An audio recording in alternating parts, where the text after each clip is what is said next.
Let's take a look at the big dollars here, ladies and gentlemen. So we're taking a look at some stats here, just to show you kind of what you're working with. So marketing jobs on average pay you monthly about 55, just a little bit under $55 a month, or $31 an hour.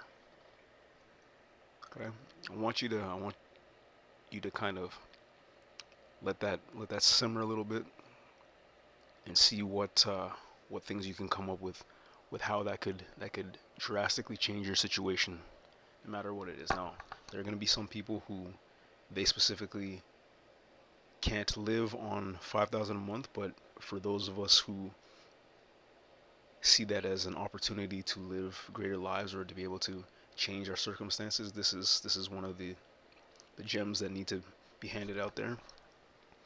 And just realize what is potentially out there. Now, what I also wanna bring in is the fact that with jobs like marketing, one of the main reasons why it is that they're so powerful is because your typical job usually has either a certain wage or has a certain salary, which means that there's a cap.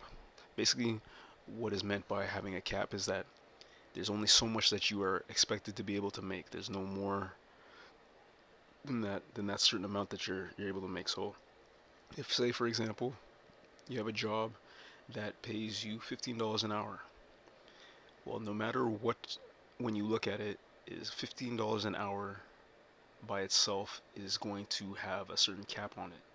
Let's say for example, if you work part-time and you're only able to have up to 25 hours within the week, then you multiply your wage. So in this case, $15 an hour times the amount of hours you use, which is capped at about 25 hours for the week, right? You do the simple math to that, and then you end up finding out what your cap is. If you choose to do the same thing for full-time wage, it's still the same type of thing. You have a maximum of 40 hours a week, and then anything over that is overtime. But then as you get into the larger amount of hours, then you also are prone to things like higher cap rates. So in certain regards, it doesn't necessarily seem to pan out in terms of just working a whole bunch of extra hours, because a lot of that gets lost in taxes. Now, stick with me here, because as I'm showing you, you're able to make about $5,000 a month.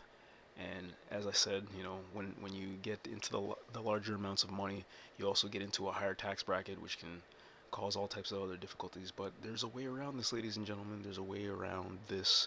There are solutions to pretty much every problem. Can't say that there's a solution to every problem necessarily, but there are ways of navigating around things that are beneficial and that are able to be so beneficial that you don't see a lot of the other things as problems, aka certain tax brackets and other things of that nature.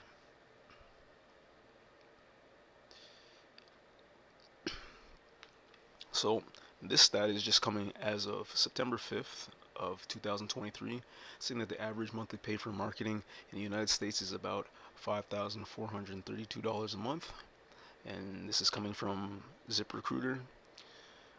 And we're also seeing that it can go as high as $9,000, 375, and as low as 2,292. So for most people, whether it's the high, the low, the average, this is an income that is very, very manageable when it comes to a lot of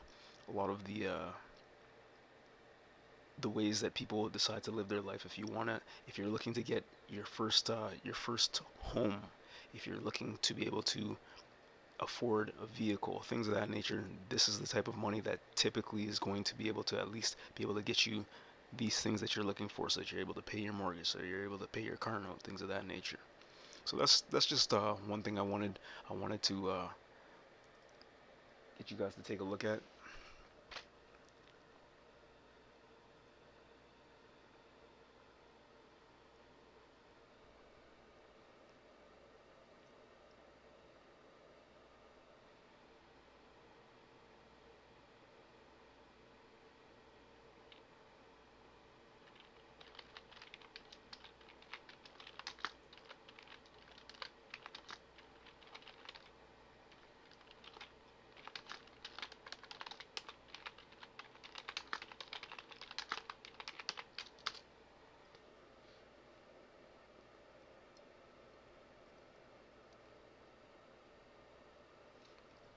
Okay, and here's another thing that hopefully is able to help motivate many of you in the landscape. So, in order to amass wealth, you have to understand many different things. So it always starts up top. So you have to understand something before you're able to give it form. So what that means is before you can become a millionaire, you have to think like a millionaire. So you have to understand how to make a dollar. Sounds simple enough, but some people misconstrue making money with earning money. And earning money just means that you can go and get yourself a job and you're able to essentially get a paycheck from your boss. But making money actually all stems from different business ventures, different business avenues, things where you start looking into things like corporations, things of that nature. But essentially, it's all business oriented. Okay, so the number of rich people in the world rose at a rapid pace last year. This boosted the gains in the stock market and housing prices. As as many as 5.2 million people became millionaires last year. This is nearly half of the United States alone, according to Credit Suisse's latest annual wealth report. Okay, so the reason why I wanted to bring this up to people is to let you know that there are ridiculous amounts of people making millions of dollars. Does that mean that you're going to become a millionaire? Not necessarily, but it's showing you that the potential is there. I also want to hit home the fact that you don't necessarily need to become a millionaire to become successful. Your version of success can mean many different things, and becoming a millionaire doesn't have to be it. You may be able to live on $100,000 a year. You may be able to live on $50,000 a year, maybe even 30,000. It all depends on your situation because for some people, the paycheck isn't what they're looking for. They're looking for sustainability. So they may have a homestead that is paid for, taken care of, and all they need to do is they need to have enough to pay for their groceries and a few other different amenities, whatever those may be. But for them, they don't care about having tons of money. It's the things that money could buy, and those things are things that they've either attained or that's what they're working their way towards, right? But again, this is just something that you can look into to help motivate you to be able to bring your goals. And this has always been a thing because money isn't something that is just scarce in supply. It's always there. Money is something that is always available. Now, there's a difference between money and currency, so that's something that we can also talk about. If you guys want me to do a video on that, we can look into that a little bit later. But essentially, most people think of currency and money as the same thing, so we'll speak about money in this case. Money doesn't go anywhere. Money is something that it just changes from hand to hand. So the reason why there's value is because people value money. It's something of value. People exchange money for things that they also consider value. So that's the reason why money is able to be exchanged for different things is because they both have value points, and because of those value points, they're able to kind of do a trade-off. Similar to how we used to do bartering back in the day, where you had something of value. Maybe it was cattle, maybe it was milk, maybe it was grains, maybe it was precious metals, whatever the case may be. These things were of value, and you would exchange these things of value for something else of value. If you didn't have one thing of value, you exchange something that you do have of value for something you didn't have, and that's how things were. That's what we did with bartering. Money is essentially the same thing as bartering, except instead of it being instead of just bartering different items, because there's no way to really put necessarily value on certain things on a global scale or on a wider scale than just your local areas. It doesn't necessarily have to be global. They have things like money, so they have money that is circulated in different countries, and for those different countries, it is widely known that these specific monies are able to be used in exchange for things of value. That's essentially what it is. Okay, so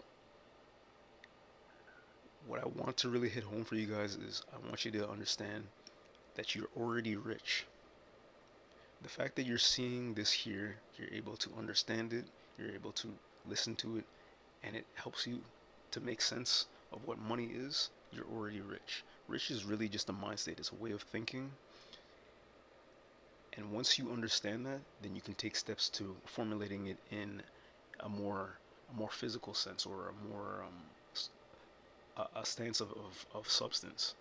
So when you see people driving cars that are extremely fast, luxury cars, sports cars, things of that nature, it's because they understood how to take what it was that was already there, which is their knowledge, their ability to be rich in the mind, and then they made it into the physical. They just took steps to make sure that what it is that they understood was able to become more valuable to other people, and by doing so, they're able to afford things that most other people don't understand how to afford. Okay, so I hope you guys enjoyed that. If you have any questions, comments, or concerns, please leave them down in the comment section below. Let me know what you want me to do for one of the next upcoming videos, and I hope you guys really learn something off of this. Until the next video.